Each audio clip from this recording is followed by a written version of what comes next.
Good morning, Byram Schools. Welcome to the Byram News Network. My name is Vance. And I'm Sean. Today is Monday, November 7th, 2016. It is an A day.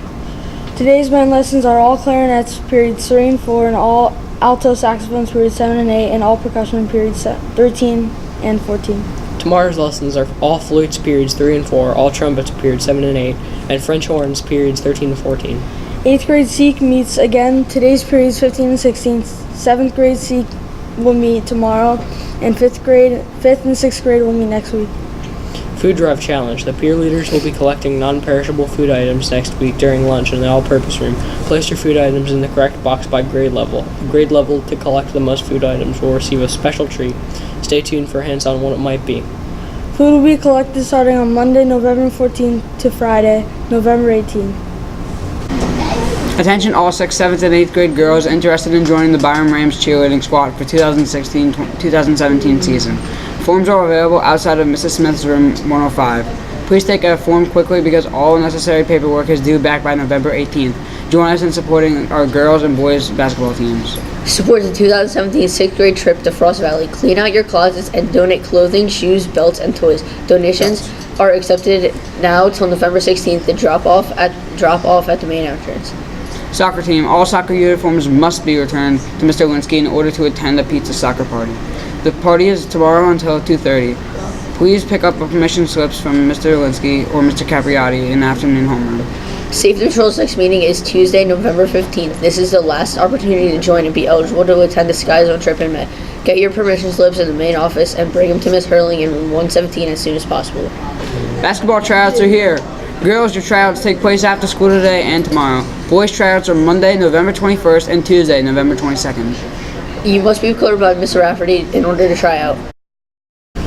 Last week, the Chicago Cubs wrapped up an exciting World Series to bring home their first championship in over 100 years.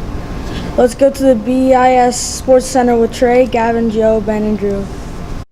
Welcome to the BAS Sports Center, and today we'll be covering the first two games of the World Series. In Game 1, the Indians demoralized the Cubs 6-0. The Cubs' offense was shut down by Corey Kluber, only allowing 4 hits in 6 innings and striking out 9 batters. He also made a World Series record with 8 strikeouts in the first 3 innings. In Game 2, the Cubs fought back and put up 5 runs and only allowing the Indians to 1. The Indians struggled to get hits and made multiple errors out on the field. Now here are some highlights of the first 2 games. So the closer comes on for the ninth. Aroldis Chapman there to finish it, and that he does. Roberto Perez grounds out the shortstop. Cubs win their first World Series game since Game 6 in 1945. Game 3 Friday night at Wrigley. Now we're going to go over Game 3, 4, 5, 6, and 7 of the World Series. Indians got the win in Game 3, beating the Cubs 1-0 in an exciting game led by their pitcher Josh Tomlin. Then the very next day, Corey Kluber helped the Indians win once again in Game 4, winning 7-2 to give the Indians a huge lead in the series, 3-1. In Game 5, John Lester led the Cubs to a huge victory, beating the Indians 3-2, and Aroldis Chapman did what he does best and finished the last 8 outs to secure the victory and put the series 3-2. In Game 6, the Cubs and Jake Arrieta destroyed the Indians, winning 9-3. The Cubs' offense was alive that game, hitting 4 home runs. And now the Cubs have tied the series up at 3-3 and sending them to a Game 7. In Game 7, the Cubs started off with a bang with the leadoff home run in the first inning. Cubs had most control throughout the whole game, but when Chapman came in, the Indians scored 3 runs to tie it up. The game went into extra innings and the Cubs came through to pull off the win. Now, here are some highlights of Game 7.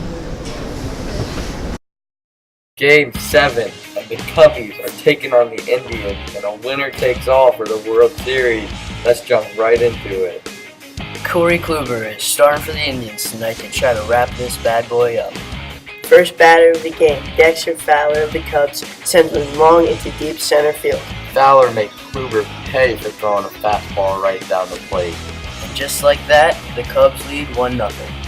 Cubs are now pumped up and look to carry it through the rest of the game. And now into some 4th inning action. Addison Russell hits a blooper right behind the shortstop to allow Chris Bryant to tag up home. Bryant gets struck under the tag, and it's 2-0, and the Indians are getting a little nervous.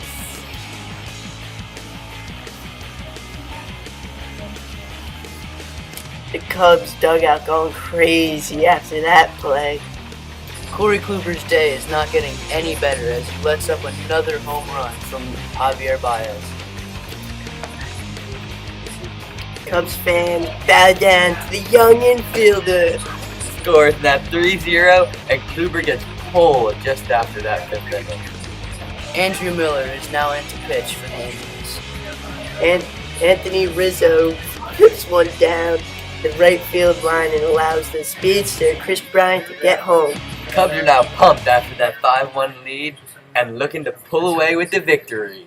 In the top of the sixth, the Cubs are now losing the lead, but the old David Ross sends one deep center field to extend the lead to 6-3. The Cubs bullpen is going bananas after this game. Man, bottom of the eighth already, and they're gonna put in their closer, Aroldis Chapman, and he's gonna try to wrap this bad boy up. The Indians would not go down quietly as Brandon Giles rips one down the gap to let Jose Ramirez score and make it 6-4. Next batter is Rajah Davis, who cracks one deep left field with a two-run home run to tie the game at 6. Wow, I can't believe that the Indians are not going out without a fight. And you can see LeBron James going bonkers out there after that hit. Damn. The fans are wild. Into the top of the ninth, Javier Baez tries to put down the safety squeeze, but tips it foul with 2 strikes and makes 2 outs for the Cubs. Fowler hits one up in the middle, but Francisco Lindor makes an amazing play and throws him out at first. And the Indians are now out of this jam. In the 10th inning, a rain delay occurs to increase the emotional stress on each and every player. Ben Zobrist comes back out and hits one right down the third baseline to allow Alfred Almore Jr. to score the Cubs. And now the Cubs are taking a 7-6 lead. Wow, this is going to be a tough one. And 2 batters later, with the bases loaded, Mr. Miguel Montero gets a single to push 1 run in and gives the Cubbies an 8-6 lead. Indians are now down to their final out, trailing 8-6. Rajah Davis tries to make some more magic happen and helps Guire score to make it an 8-7 lead.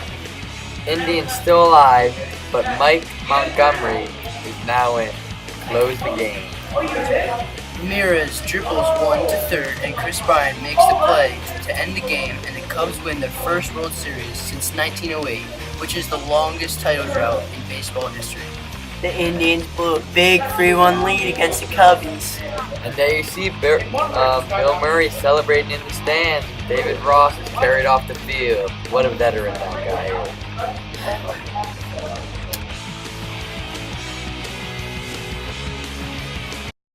is. Wow, what a game. Well, I guess the curse is broken for the Cubs, fellas. And what a way to break it after 108 years. We'll see you next time. Today's quote is from Eleanor Roosevelt, wife of former President Franklin D. Roosevelt. She said, "You gain strength, courage, and confidence by every experience in which you really stop to look fear in the face. You must do that which you think you cannot do." So here's the challenge for today. Be courageous. Notice what stops you from realizing your full potential. Make it a great day, Byram.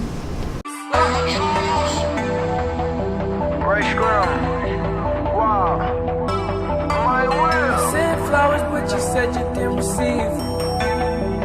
But you said you didn't need them. That girl is a real crowd, please. Small world, all her friends know of me. Young bull living like an old geese. Quick release the cash, watch it fall slow.